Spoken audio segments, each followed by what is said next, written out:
Emiliano Moreno es doctor en Ciencias Químicas.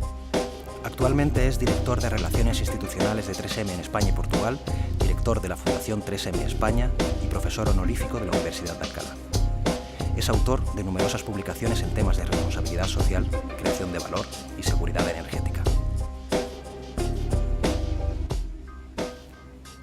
Emiliano, si tú nos tuvieras que contar a grosso modo y de forma muy simple, ¿por qué es importante hacer una RSC, una responsabilidad social corporativa, de manera estratégica? ¿Qué nos podrías decir? Yo empezaría diciendo que cada vez en un mundo globalizado, donde, digamos, la forma de competir, la forma de controlar el mercado está migrando de la oferta hacia la demanda. De hecho, hay pensadores que dicen que ya no somos ni consumidores ni productores, sino prosumidores, gracias a Internet, por ejemplo, donde las cadenas de valor son globales. Las empresas necesitan cambiar sus estructuras, no pueden seguir compitiendo bajo las reglas comunes, normales hasta ahora tradicionales, y deben buscar nuevas vías de crecimiento, de creación de valor. Y sin duda, si a esto unimos el hecho de que ya desde los años 70 los accionistas, los investigadores, los analistas cada vez más valoran los intangibles. De hecho, hoy día una empresa, casi un 70-80% de su valor de mercado viene dado por intangibles.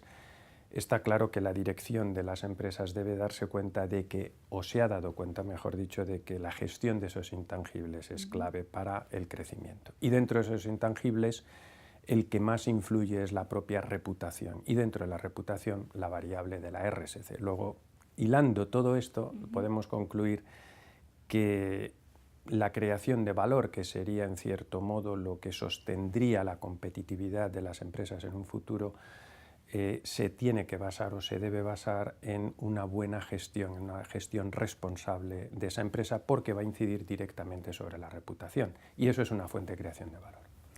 Cuando hablas de creación de valor, ¿cuáles serían los elementos que habría que incluir en esta gestión estratégica para considerarla responsable? En primer lugar, hay que tener en cuenta que la RSC se basa fundamentalmente en dos cosas para mí. Una es, implica una regeneración continua de los valores o permanente de los valores de la corporación.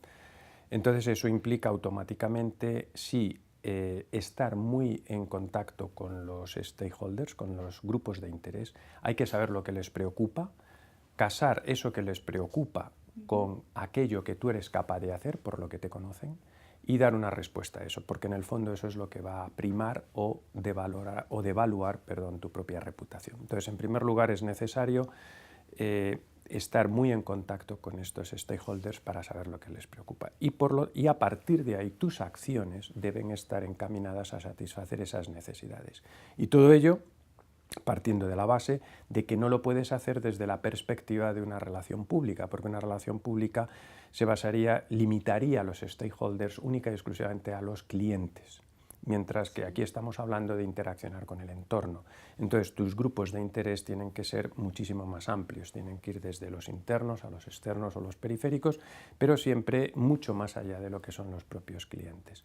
Entonces, si eres capaz de actuar de esa forma, vas a enriquecer tus propios capitales, ya sean gerenciales, tecnológicos, financieros, y eso al final es lo que te va a generar esa fuente de crecimiento, porque al final tú, con tu comportamiento responsable, vas a trasladar un mensaje que va a dar confianza, y existe incluso distintos mecanismos que te van a llevar hacia esa creación de valor. Por lo tanto, hacer lo que se espera que hagas, lo que demandan tus propios grupos de interés y, por supuesto, comunicar que lo estás haciendo. Si no lo comunicas, no tiene sentido. ¿En qué sentido, cómo deberíamos comunicar esta forma? ¿Cuál sería una comunicación estratégica, tomando lo que más comentas?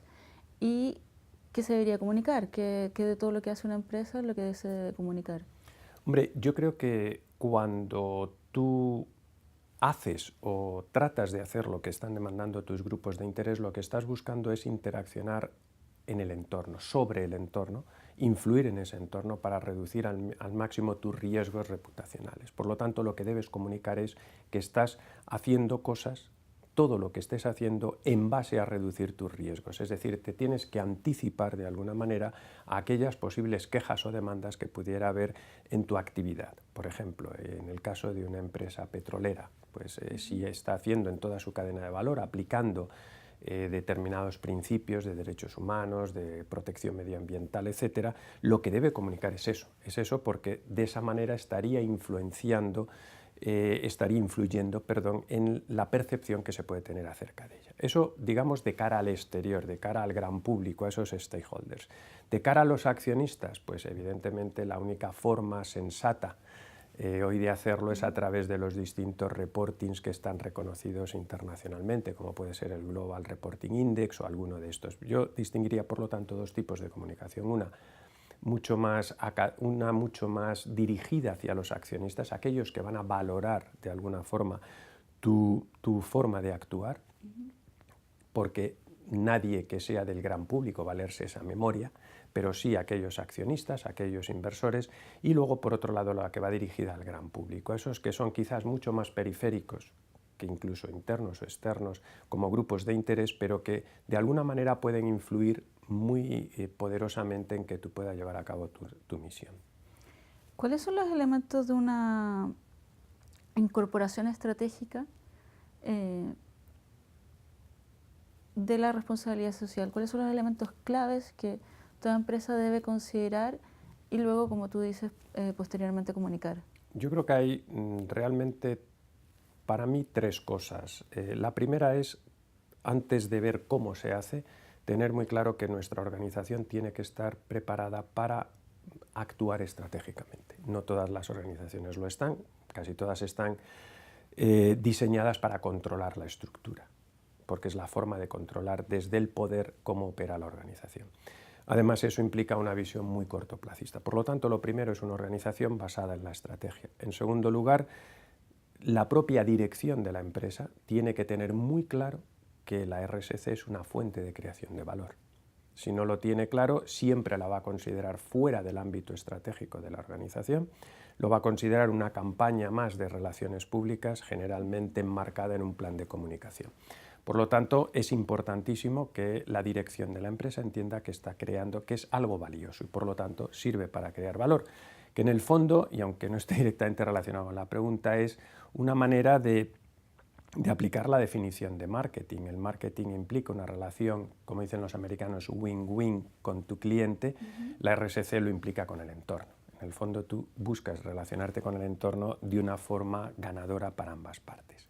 Luego, estrategia, organización preparada para la estrategia, cree que la dirección se crea que es valioso y, en tercer lugar, intentar llegar a internalizar esa RSC, que quiere decir, para mí al menos, que sea una perspectiva en la cual la organización tiene que ser tan viable como lo debe ser en las cuatro perspectivas que fundamentan o que suponen los pilares de una empresa, es decir, los mercados donde compite, recursos humanos, técnicos, financieros y comerciales. Entonces, esa quinta perspectiva que añadiríamos en un mapa estratégico, una nueva línea, y sería la RSC, tendría que tratarse al mismo nivel de las otras cuatro, desde un punto de vista estratégico.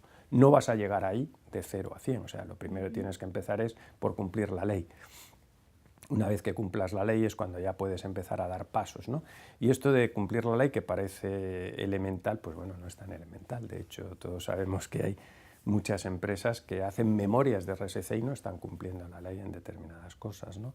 Con lo cual hay que empezar por ahí. ¿Qué importancia tiene de estudiar que una RSC sea estratégica? ¿Desde cuándo? ¿Cómo incorporarla a la empresa? En una publicación, me parece que es del DIRSE, de los directivos de RSC, de la Asociación de Directivos de RSC en España, en una publicación que hicieron el año pasado, me parece fue en verano, una cosa así, hablaban de las distintas, de la función del directivo de RSC. Yo creo que la función es lo suficiente. Primero, es una función transversal que tiene que ser de carácter corporativo porque va a incidir sobre todas las distintas estructuras de la organización, sobre todas sus áreas, ya sean operativas o sean administrativas o de tipo, digamos, de dirección, ¿no? Por lo tanto, tiene que ser una función transversal. Algunas corporaciones de ya un tamaño considerable crean la figura del propio directivo, cuya labor fundamental empieza primero por convencer a sus compañeros de que esto es importante, de que crea valor. Generalmente su tarea es la de elaborar esas memorias o coordinar la que se hacen estas memorias. Controla o coordina también acciones más de lo que llama el community giving, ¿no? en americano, que sería pues toda la acción social de la empresa, y cada vez más, pero en torno, me parece recordar, de un 16-17% del tiempo de esos directivos era el que se dedicaba a la planificación estratégica de la RSC. Es decir, todavía, aunque existe el puesto, no existe la mentalidad de una planificación estratégica. Yo creo que se está ahora mismo en el paso de integrarla en la cadena de valor, es decir, de alguna forma someter al escrutinio de la RSE cualquier decisión que adoptes, o sea, ya sea operativa o no, decir, bueno, pues esto está en contra o no de mis propios preceptos o de mi propia implantación de la RSC dentro de la organización. Entonces, realmente para poderlo llevar a la práctica, pues primero deberíamos crear esta figura. Si no tiene la empresa entidad suficiente, normalmente suele estar integrada dentro del Departamento de Recursos Humanos, pues suele tener bastante relación, o bien dentro de legal por los temas de compliance y todo esto, y si no puede ser, como digo, independiente. Y a partir de aquí, pues empezar desde la mínima tarea que sería de adoctrinamiento interno dentro de la empresa, hasta llegar, pasando a la elaboración de memorias, etcétera, hasta llegar realmente a una planificación estratégica, es decir, a ser la herramienta que cree valor en la empresa en el medio y largo plazo. Bueno, ¿que te gustaría agregar algo más en estos temas? No, yo simplemente, aquellos que estén animados a hacerlo, creo que es un buen complemento profesional para el que empieza, es una necesidad para la sociedad. De hecho, Porter y Kramer decían que las empresas de éxito necesitan sociedades sanas y viceversa, y para ello han de compartir valores. Luego, creo que simplemente aplicando la definición de sostenibilidad de alguna forma, que sería algo así como dejar a nuestros hijos un entorno al menos igual de bueno o de malo que el que nos hemos encontrado, pues bueno, de alguna manera creo que las empresas tienen esa obligación de hacerlo. Quizás habría que separar, digamos, el que se convirtiesen en instrumentos de política social, que eso corresponde a otros organismos, pero sin llegar a convertirse en instrumentos de política social, sí, de verdad, cuidar, hacer una gestión muy responsable de todos esos recursos. Muchas gracias. De nada.